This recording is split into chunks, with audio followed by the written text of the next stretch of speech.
Hello everyone, we are at the ACI 2025 on the booth of Hama, and who is showcasing a new UAV, seaplane UAV. And I am with Hashimoto, who is going to speak about it. Well, Hashimoto-san, hello. Hi, thank you for calling me. So you are head of international business development here at Hama. Well, first of all, could you introduce Hama?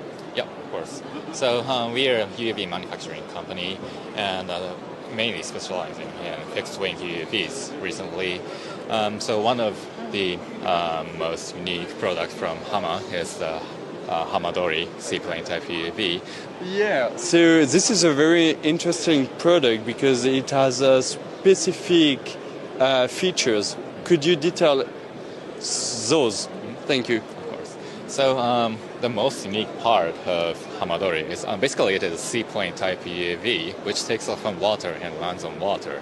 So obviously it can provide maritime ISR using gimbal, EOIR gimbal, but as it can land on water, it can communicate with the underwater stuff like submarines or mines or UAVs, etc., and relay the communication between underwater assets and air and ground.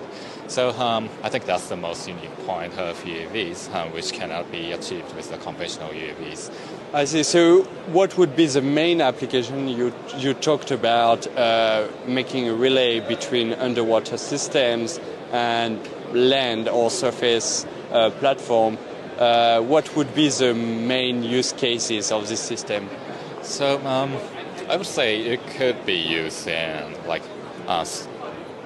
let's say we can search for these submarines or mines using some sonar or that kind of sensors, or we can communicate with allied assets, UAVs or submarines, and also we can provide real-time communication between the allied assets.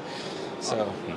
I see. So also, what is the status of this product? So is it still in development or is it already operational? So this Hamadori 3000 is already in operation, and Hamadori 6000 we have from the prototype, and for Hamadori Catamaran we are building a prototype and we will fly them later this year. So you mentioned like it was operational with a certain customer. Could you tell us who is the customer? Is it here in Japan or worldwide, or like abroad? Okay, so one use cases I can mention here is there was a big earthquake in Japan last year in the Noto Peninsula, and we flown Hamadori 3000 to see the damaged area, and we have assessed the situation and reported it to Japanese police and the authorities and local governments.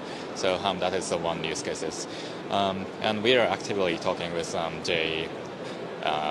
JMOD about utilizing Hamadori as a maritime ISR mission platform, and we are looking for some conclusion, hopefully within this year or next year. Well, I see. Well, thank you very much. Thank you for your time. Thank you. Thank you so much.